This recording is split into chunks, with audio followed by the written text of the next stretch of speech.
Nosotros, los amigos de la Universidad Interamericana de Puerto Rico, vamos a hablar sobre también temas diferentes para que usted pueda tenerlos en cuenta y sobre todo si tiene a su hijo cerca pensando qué estudiar, puede analizar estas opciones y si también usted está pensando en qué carrera estudiar y cómo ingresar mejor al mercado, lo puede hacer de esta manera. Están con nosotros esta mañana los profesores Ricardo Noriega. Ricardo, buenos días, bienvenido. Buenos días. Gracias por estar aquí. Y el profesor José Fernando de Gracia, que ya es un miembro de esta casa porque ha venido varias veces ya a conversar con nosotros. Profesor, buenos días nuevamente. Buenos días de nuevo, gracias por recibirme. Gracias por estar aquí en Radio Panamá. La Universidad Interamericana de Puerto Rico, Interpanamá, todas las semanas nos trae y nos pone a disposición de la audiencia temáticas relacionadas que tienen que ver con la educación, con el objetivo de poder ahondar en estos temas y sobre todo en carreras que han llegado para quedarse. Y en esta semana vamos a hablar más que nada del aprendizaje, pero de la educación relacionada a los juegos de mesa. ¿Cómo se puede educar en base a juegos de mesa? Se lo pregunto porque yo cuando escucho esto quedo pensando en el profesor de Gracia. ¿Profesor Gracia o profesor Noriega? ¿Quién me responde? No, acá. Bueno, sí es cierto que en la Inter, pues, la carrera es la licenciatura en Diseño y Desarrollo de Videojuegos. Uh-huh. Los juegos de mesa tienen una particularidad que es un tiempo de desarrollo más corto y tampoco necesitas usar directamente una computadora. Uh-huh. Entonces, cuando llegan los estudiantes nuevos a la carrera, tienen muchas ideas, pero esas ideas, pues, tienen que estudiar mucho antes de poder ponerlas en práctica. Entonces nosotros descubrimos que los juegos de mesa son una entrada fácil en el sentido de que en el primer semestre que llegan a la universidad ya pueden expresar su creatividad, pueden poner un juego que en verdad sigue muchas de las mismas normas que un videojuego. Tienen que pasar por la misma fase de diseño, tienen que mostrárselo a las personas, tienen que hacer correcciones. Entonces, si quitamos que no tengan una computadora, es muy similar. Uh-huh. Entonces, les sube la confianza a los estudiantes salir del primer semestre diciendo ya hice un juego. Incluso hay estudiantes que pues siguen haciendo juegos de mesa después del primer semestre. Y la Inter ha descubierto que pues vale la pena también como tener esa ramita del desarrollo en el currículum y en las actividades extracurriculares. Profesor Noriega, si yo le pregunto sobre romper el mito. A ver, hay mucha gente que cree que el videojuego es para jugar y que el niño o el joven o el adulto, yo lo repito todas las semanas, yo juego PlayStation, es una forma de desestresarme. Claro. Pero hay gente que dice que los videojuegos son para entretenerse o para el ocio, pero evidentemente hay gente que se ha desarrollado en ese tipo de carreras. Claro, pues como muchas otras industrias de entretenimiento, por ejemplo, las películas, uh-huh. Pues no es cierto que un director de película lo único que hace todo el día es ver películas, ¿no? Hay muchas personas que forman parte del engranaje y es igual en el desarrollo de videojuegos. ¿Quiénes pueden formar parte del proceso como tal? Escritores, músicos, programadores definitivamente. Incluso dentro de la música hay una distinción entre la música y el audio, que son los que hicieran los sonidos, que si el vidrio rompiéndose y el paso en el césped o en la tierra. Entonces, realmente es un proceso bastante multidisciplinario que toma pues, esfuerzo y conocimiento, y es una industria enorme económicamente hablando, en donde si hay tanta gente jugándolo, definitivamente que tiene que haber una cantidad de gente haciendo y produciendo, y eso es un ingreso económico. Los docentes de la Universidad Interamericana de Puerto Rico, la Interpanamá, aparte de crear, aparte de enseñar, tienen que crear tecnología, crear estos productos. ¿Por qué es importante que los docentes, además de enseñar, sigan actualizándose? Bueno, es una empresa de crecimiento muy rápido y no solamente económicamente, sino que los programas que se usan cambian constantemente. Usted mencionó que juega PlayStation. Bueno, sí, claro. Programar para PlayStation 5 no es lo mismo que programar para PlayStation 1. Siempre hay como un periodo de transición. Entonces, lo que enseñamos hoy en la Inter no es lo mismo que enseñamos hace 5 años. A medida que van saliendo cosas nuevas, pues tenemos que actualizar, tenemos que decir ahora se está usando esto, ya no se está usando esto, esta práctica ha cambiado, o bueno, etcétera. Y la verdad es que es imposible estar al tanto de tanto cambio si uno no está pues, en el campo desarrollando y dándose cuenta en experiencia propia las cosas que están pasando. ¿Qué significa crear? Porque a un estudiante se lo pone sobre la mesa y se le dice, hoy vamos a analizar la parte de iluminación de la creación de videojuegos. Pero para el docente, ¿qué significa crear? En contexto de videojuegos, para mí, es que puedan agarrar las inspiraciones de las cosas que les gustan y decidir presentar una versión nueva de eso. La gente siempre me dice en diseño de videojuegos, profesor, ese juego ya existe. Yo le digo, no importa, el tuyo va a ser mejor. ¿Qué es lo que hace que el tuyo sea mejor? Sí, porque hay muchos juegos. Hay muchos juegos de carrera, hay muchos juegos de pistola, de criar granjas. O sea, tú puedes hacer un juego de lo que sea. Entonces ellos se congelan y dicen, bueno, ya hay un juego de carreras, así que ya no debe haber ningún nuevo juego de carreras nunca más porque ya existe. Bueno, eso no es cierto. Crear es decir, bueno, a mí me gustan los juegos de carrera. Combino todas mis experiencias de todo lo que me gusta. Yo digo, esta es una versión nueva que combina las cosas que me gustan y por eso es que va a funcionar y por eso es que lo quiero hacer. Entonces, plasmarlo de esa manera también es importante. En ese punto, hay quienes dicen que, tanto en la literatura como en el cine, que ya todas las historias están contadas. Va un poco por esa línea, pero y que la novedad está en cómo darles la vuelta. En el mundo de los videojuegos, sí, ya existen los juegos de deportes, que prácticamente lo que se actualiza son quiénes son los deportistas y demás, y existen los formatos. Pero, ¿cuál debe ser la visión del creador de videojuegos en cuanto a este tema? En cómo ofrecerle al consumidor algo distinto. Bueno, yo estoy primero completamente de acuerdo en que todas las historias están contadas. A mí me encanta ver dramas históricos y tienen los mismos problemas hace 2000 años que tenemos ahora. Cuando hablamos de deporte, bueno, ahorita el eSport está creciendo también. Si bien podemos hacer un juego de deportes, podemos crear nuestros propios deportes. Ahora hicieron un juego que se juega fútbol pero con carros, el Rocket League, que no es muy reciente, pero se ha vuelto muy popular. Uno quiere entrevistar al tipo y preguntarle, oye, ¿cómo se te ocurrió jugar fútbol con carros? El tipo dice, me gusta el fútbol y me gustan los carros. Entonces uno cree, bueno, suena como una locura, pero se ha vuelto deporte multimillonario internacional. Entonces, en verdad, yo creo que hay que perderle un poquito a la pena, porque a veces incluso los estudiantes tienen esas ideas locas, quiero hacer fútbol con carros, pero no se atreven a decirlo porque sienten como que me van a juzgar o me van a decir eso no se puede. Yo creo que primero para crear hay que aceptar que todo se puede hacer. Entonces ya presentarlo. ¿Se crea un videojuego en base a los gustos del creador o en base a los gustos del mercado, profesor Noriega? Un poco de las dos, porque el proceso de hacer un videojuego es arduo y complicado.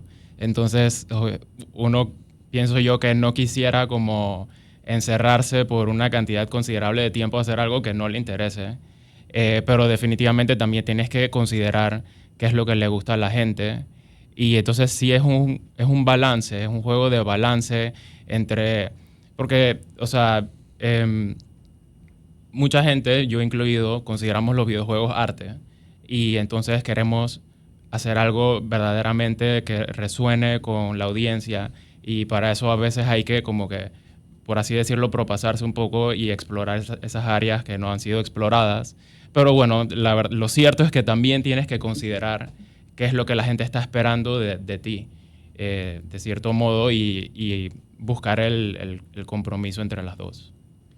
El videojuego, es decir, los estudiantes en la Universidad Interamericana de Puerto Rico llegan a desarrollar dentro de esta carrera diferentes tipos de videojuegos, además de todo lo que aprenden. Pero, ¿qué se necesita para crear estos videojuegos? Aparte de que esté enfocado en el aprendizaje, pero que también vaya hacia la tecnología. Sí, bueno, primero están las competencias técnicas. Definitivamente que hay que saber cómo programar para hacer un videojuego, eso es lo mínimo. Pero como mencionaba antes, también está el aspecto pues, musical, potencialmente narrativo. No todos los juegos tienen narrativas, pero muchos sí lo tienen. Y hasta en ciertos juegos quisieras implementar algún sistema de economía. Entonces es tan variado que pues nosotros lo que tratamos de hacer es como guiar al estudiante a poder explorar esas ideas como dijo José, como sin miedo. Quiero hacer un juego de fútbol con carros. Dale, bueno, vamos a hacerlo. Y vamos a ver si resulta o no, o sea, si es una buena idea o no, pero por lo menos vamos a poner la prueba antes de quedarme sentado en mi cabeza y pienso, no, eso es una mala idea, y no probarla. En la época en que estaban de moda los jóvenes que iban con el celular cazando Pokémones en diferentes partes de la ciudad. Pokémon Go se llamaba. Sí. Una vez me llama un conocido y me dice, oiga, en mi oficina que es cerrada, me tocaron la puerta porque decían que adentro de mi oficina había un Pokémon que no podían capturar en otras partes de la ciudad. Y a su vez yo veía a la cantidad, iba a decir otra palabra, pero la cantidad de jóvenes en el Parque Omar que estaban con los celulares corriendo para todos lados para cazar diferentes tipos de Pokémones en el celular, en medio de la virtualidad. En medio de esa virtualidad y en medio de ese desarrollo, ¿qué se necesita? Porque muchos dicen, wow, me crearon esta aplicación en el celular que se conecta con la realidad, que puede usar espacios del tiempo y de la actualidad, pero son cosas que pasan directamente en los celulares, en las plataformas digitales. Como yo, como joven que llego a la universidad y quiero aprender de todo esto, llego a formarme de esa manera. Yo creo, sonar un poco triste, pero en verdad, cuando llegas a la carrera, desarrollar una aplicación como Pokémon Go, que es realidad aumentada, geolocación y desarrollo móvil, parece como ciencia de cohete. Y cuando llegas a cuarto año es como una materia más que diste y lo puedes hacer si quieres. Como que por fuera parece muy complicado, pero usa gran cantidad de las cosas que se enseñan regularmente. ¿Cuál fue la diferencia? Como dijo Ricardo, un espacio que no había sido explorado. La tecnología de geolocación existe desde hace mucho tiempo. Todos usamos, creo que, Maps cuando necesitamos llegar a un lugar. O Waze. Esas tecnologías ya existen y se pueden integrar. La cosa es que los programadores no habían pensado, voy a agarrar el geolocación y voy a poner una ardilla en tu patio. Entonces un estudiante llega y cuando ya está en tercer año, nosotros damos varias tecnologías. Creo que una vez pues, trajimos el casquito de realidad virtual. Sí, lo trajimos una vez. El casco de realidad virtual también parece algo inalcanzable, pero cuando ellos ya están en cuarto año dicen, es lo mismo, pero me pongo el casco. Entonces, cuando lo estás aprendiendo, yo creo que se le quita un poquito el misterio al asunto y ya se vuelve más como tener aquí la idea y la visión de voy a hacer un juego de celular que use esta tecnología. Entonces, cae mucho en el estudiante atreverse a hacer una tecnología que quizás sus compañeros no están usando en ese momento. La inteligencia artificial facilita muchas cosas, pero también ha abierto la puerta que gente que no tiene... que por ejemplo, vamos a llevarlo al audiovisual, gente que no tiene estudios o no tiene conocimiento de temas audiovisuales haga cosas audiovisuales a través de los prompts y demás. En el mundo de los videojuegos, eso ha provocado que gente que no sepa prácticamente de programación y de ese tipo de cosas intente o pretenda hacer videojuegos. Sí ha resultado en gente nueva entrando al campo con resultados varios. Lo que sucede... Y yo creo que este es un buen momento para hablar de la importancia de tener una educación formal. A pesar de que sea autodidacta, es bastante bueno en muchos casos.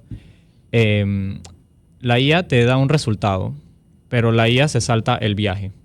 Entonces, durante el viaje tú aprendes muchas cosas que son importantes para resolver los problemas que salen después del destino. Y para dar un ejemplo, cuando mi videojuego Bug Fable salió al mercado, nosotros tuvimos varios meses de resolución de errores que habían salido y nosotros sabíamos cómo arreglar esos errores pues porque habíamos estado trabajando en el juego 3 años y teníamos un conocimiento íntimo de cómo funcionaba el programa. Los videojuegos son muy grandes y muy complejos. Si nosotros delegamos la sección del desarrollo a otras partes, que es básicamente como pedir que te hagan la tarea, entonces cuando te piden exponerla y te hacen una pregunta, o hay un error y no sabes ni siquiera que era un error porque como no estuviste en el viaje, pues no puedes arreglarlo porque no tomaste los escalones. Entonces, lo que estamos viendo son juegos que los llaman vibe coding, o sea, lo hacen con IA, salen en 2 semanas, se ven como wow, pero cuando empieza el volumen de jugadores a jugarlo, pues se colapsan. Lastimosamente, no sé si Ricardo habrá jugado ese del avión, que No, corría no, como a 2 FPS en celular, que dijo de que lo hice en una semana y luego le filtró los datos a todo el mundo del Android porque no tenía seguridad en el celular. Ahí sí ya se le formó un problema. Y bueno, es que se enseñan muchas cosas hacer el videojuego. Entonces quizás uno cree, pongo el prompt y sale el juego y terminé. Pero cuando uno expone un producto al mercado, son hasta cosas legales que uno tiene que tener en mente cuando saca un juego y pide datos del usuario, tiene que manejarlos. Hay un elemento importante. Por ejemplo, hoy tenemos los videojuegos en Android, en iPhone, en los dispositivos móviles. Y las mismas consolas hoy en día cada vez están más interconectadas con nuestro correo electrónico, con toda nuestra información. Al principio el que diseñaba videojuegos no tenía que pensar en eso, porque diseñaba para un cartucho, diseñaba para un disco. ¿Cómo es ese elemento de seguridad? Y lo quiero contar porque las entrevistas anteriores también tenían que ver con temas de seguridad. Sí. ¿Cómo es el tema de la seguridad en el mundo del diseño de los videojuegos? Depende. Todavía se puede desarrollar como usted mencionó. Yo voy a ser sincero. Yo, como hago juegos para un jugador, son locales, no tienen conectividad en línea. Okay. Técnicamente no me tiene que preocupar porque yo no conecto datos de usuarios. He trabajado en otras empresas remotas que, bueno, no puedo dar muchos detalles, pero ahí sí era multijugador online. Ellos tenían en el estudio un departamento legal durante el desarrollo que lo único que hacían era venir y decir no puedes hacer eso. O si vas a hacer eso, tienes que hacer esto porque vas a estar pidiendo información de tarjeta de crédito o vas a estar pidiendo correos porque era un juego que uno podía pagar mientras jugaba. Entonces tenían como casi todos hoy en día. Sí, y ellos tenían su departamento ahí, dice que ¿estás seguro que eso está encriptado? ¿Estás seguro que eso está protegido? Porque no querían que les cayera pues una demanda. Los estudios de videojuegos ahora tienen que, si van a hacer un juego en línea, tienen que pensar en eso. Tienen que conseguirse su departamento legal. Una cosa impensable hace 20 años. Ahora uno, cuando vas a un juego en línea, lo primero que dice es protegerse de eso. Hablando de juegos, veo que en la mesa tiene un juego de mesa. En la Inter se integra el juego de mesa con los juegos virtuales para poder enseñar, pero ¿de qué se trata ese juego de mesa que tienen ahí? Porque yo pensé que los juegos de mesa habían quedado ya en el pasado para muchos, ¿no? No, que va. Bueno, aprovecho un minutito. Los juegos de mesa también están en crecimiento. Ok. Pero ¿físicos o virtuales? Físicos. También están en crecimiento. El entretenimiento, todo el entretenimiento está en crecimiento. Lo gracioso es que, bueno, hablamos de que uno no puede enseñar sin hacer. Entonces yo llevaba tiempo haciendo juegos de mesa. Muéstralo en la pantalla para que se vean en el canal de YouTube. Ahí está. Perrito freebie. Bueno, este juego de mesa lo hice con unos amigos de toda la vida. Se llama Perro Frisbee. Hablamos de fútbol con robots. Con bueno, carros, es perros versus robots. Okay. Así que todo está conectado. Bueno, decidí que iba a incursionar en algo nuevo porque también yo les digo a los estudiantes de la Inter que no tienen que estar siempre en lo mismo y que uno puede explorar cosas diferentes en la carrera. Como dijo Ricardo, hay música, hay arte, hay de todo. Entonces, este es un jueguito para toda la familia donde escoges unos perritos. No sé si se verá la carta ya.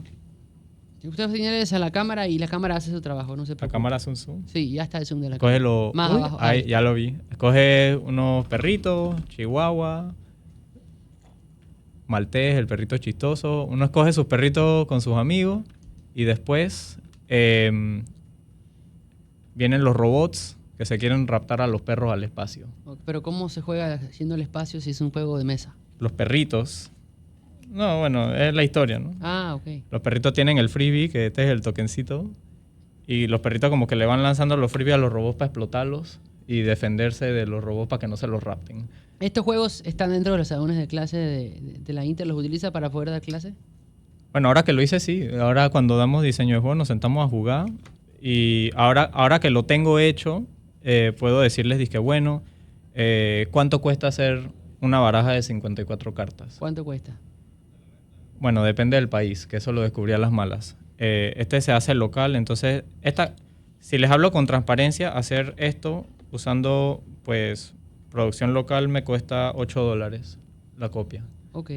Es el costo de, esto se imprime en plástico, le ponemos el sticker, los 3 dados, el libro de instrucciones, la caja, que está muy bonita, tiene texturizado. Entonces, pero antes yo lo explicaba pues en hipotético. Buscábamos sitios web que te daban precios, pero ahora yo les puedo decir, dije, bueno, aquí está la baraja, y hablamos de la jornada que uno se encuentra con errores en el camino. Ujú. Ahora cuando doy clases les puedo decir que errores de corte o el margen de los bordes de la carta, cuánto tiene que tener, cuánto texto debe haber, las cosas que me dicen cuando lo llevo a probar. Entonces los estudiantes ahora quieren hacer juego de mesa, de una vez ya saben, me acuerdo el profe cuando hizo Perro Frisbee se le pasó eso en las cartas y ahora yo puedo evitar eso. Yo creo que es lo más importante de mostrar en clase lo que nosotros estamos haciendo. En verdad es decirles lo que nos salió mal para que no lo repitan. ¿Ese juego está a la venta al público? Sí, lo lanzamos a la venta la semana pasada y... Uy, un momentito. Tenemos Está una acomodando cuenta... las cartas en No, sí, la es caja, que sí. es como mi bebé, entonces siempre Ah. lo... Tenemos una cuenta llamada Wonder Moon en línea que estamos subiendo reels casi todos los días de cómo se juega y cómo se ve. Y ¿Para sí, qué edad es ese juego? es para 7 años en adelante, más que nada para que no se coman los dados. Pero en verdad lo puede jugar cualquiera con supervisión, es un juego para toda la familia. Esto nos demuestra que dentro de las clases de la Universidad Interamericana de Puerto Rico, Interpanamá, se mezcla lo análogo con lo virtual. Y esto también habla del talento nacional que podríamos llegar a exportar, generando aún cada día más profesionales. Totalmente. El mismo profesor José aludió a que él trabajó en un estudio de desarrollo de videojuegos estadounidense y conozco también de varias amistades que están trabajando a modalidad virtual en otros países, siendo programadores o diseñadores, artistas, músicos. Entonces sí, de verdad que la profesión se presta para eso, totalmente. Ya hablamos del juego de mesa, pero hay un juego virtual que usted también creó como docente de la Universidad Interamericana de Puerto Rico. Sí, correcto. Yo con mi socio Eric de Sedas desarrollamos el juego Bittersweet Birthday. Ese juego... Está en pantalla, en el canal de YouTube y en la señal de Bocas TV. Correcto, un trailercillo ahí. Es un juego, yo me voy por una vena muy similar a la del profesor José, concentrándonos más en jugabilidad de un solo jugador sin conexión al internet. Es una narrativa bastante involucrada. Y pues sí, fue un proceso complicado, pero definitivamente que se aprendió, indescriptible en verdad lo que logré aprender haciendo eso. Y hace un momento preguntaste de cuál es el beneficio de como profesor haber hecho un juego y entonces enseñar. Y creo que definitivamente, además de estar a la vanguardia de las tecnologías y los procesos específicos, es pues también haber pasado por problemas específicos. Aporta mucho a la hora de enseñarle a los estudiantes y poder ahorrarles muchos de esos problemas que a uno le toca pues chocarse contra la pared. ¿Cuánto cuesta desarrollar un videojuego como el que estamos viendo en pantalla? Pues como arriba de los 100,000 y como 5 o 6 años. ¿Cuánto tiempo le tomó diseñarlo? Como 6, 7. Bueno, diseñarlo menos, pero realizarlo la mayoría del tiempo fue por el arte. Es un juego con una cantidad muy grande de arte. Y éramos un equipo pequeño, así que bueno, tocó como espaciarlo de esa manera. Y también está a la venta en línea. Está a la venta en línea. ¿Y los estudiantes pueden jugar en él también? Claro que sí, por supuesto. Y está disponible en inglés, español y japonés.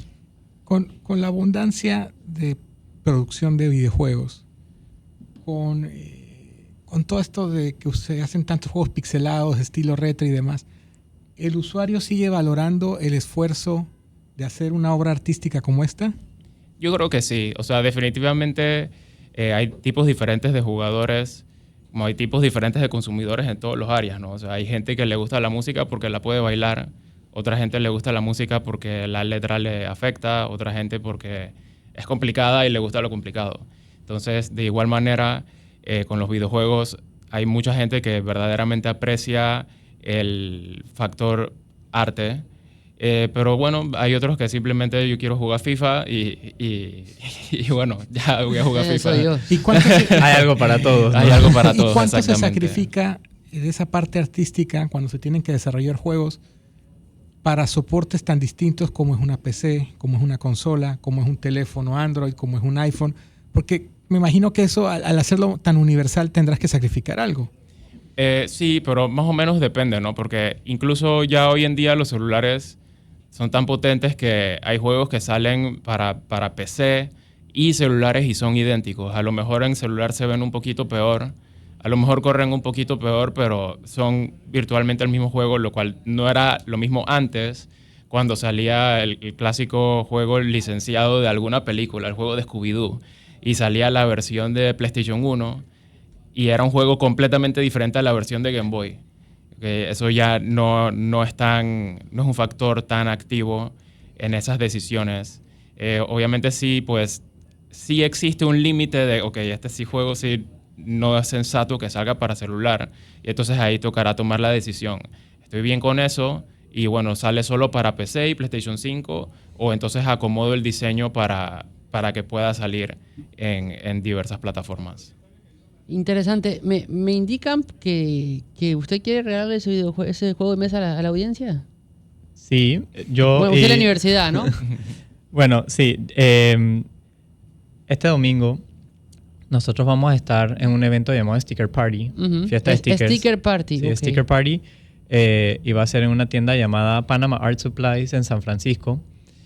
Y pues sí, nosotros queremos invitarlos a que vengan a jugar Perro Frisbee a Sticker Party. Y también los que están sintonizados al programa de hoy, que sigan la cuenta de Interpanamá, porque si ven la historia destacada ahorita, hay una trivia que queremos lanzar. Y bueno, el que responda a la pregunta primero puede llegar el domingo y decir, te escuché en Radio Panamá, los escuché en Radio Panamá, quiero mi copita, mi ejemplar de Perro Frisbee. Ok, yo voy a lanzarle lo siguiente. Hagamos la pregunta Sí. y la audiencia lo va a poder responder por el WhatsApp 61315565 o por el YouTube. Pero el YouTube es más difícil para contactarlo. Si escriben a YouTube, deje su usuario de redes sociales. Pero si no, por el WhatsApp, 61315565, 61315565. Acá lo va a recibir Pinky y Agustín para que le puedan dar la información a la universidad. ¿Cuál es la trivia? ¿Cuál es el juego de mesa que marcó tu infancia y por qué? ¿Cuál es el juego de mesa que marcó su infancia y por qué? Es la pregunta. El primero que la responda en el WhatsApp, 61315565, se puede ganar el juego de mesa y el acceso a este evento que se va a realizar ¿cuándo? El domingo de 12 del mediodía a 6 de la noche, Sticker Party. ¿Dónde va a ser la universidad? No, va a ser en Panama Art Supplies en San Francisco. Y bueno, conociendo a los oyentes, capaz ya respondieron. Oiga, le hago la pregunta ya en la parte final de este espacio que nos han concedido hoy. ¿Cómo puede hacer este estudiante o padre de familia para conectar a la universidad para conseguir mayor información y poder estudiar en base a tanto la carrera de videojuegos como las otras carreras que ofrece la Interpanamá? Bueno, yo quiero aprovechar para comentar si quizás alguno de los oyentes o padres de familia tiene un hijo adolescente que le interesa la carrera.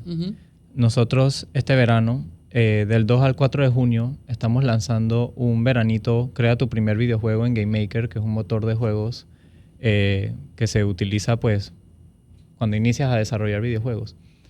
Entonces, si tienen alguna duda de la carrera o quieren ver si su hijo pues le tiene como afinidad o le gusta, ese veranito va a ser una excelente oportunidad para ponerlo a prueba. Es guiado, voy a estar yo de profesor y algunos otros de la Inter y vamos a mostrar paso a paso cómo se crea el primer videojuego. Va a ser del 2 al 4 de junio en Interpanamá. Pero más allá, estamos siempre en las redes Interpanamá o se puede llamar directo a Ciudad del Saber, el edificio 117, en el teléfono 310-0912. Y siempre estamos a la orden, porque siempre queremos ayudar a la gente a hacer su primer videojuego. Profesor José Fernando de Gracia, gracias por estos minutos nuevamente en Radio Panamá.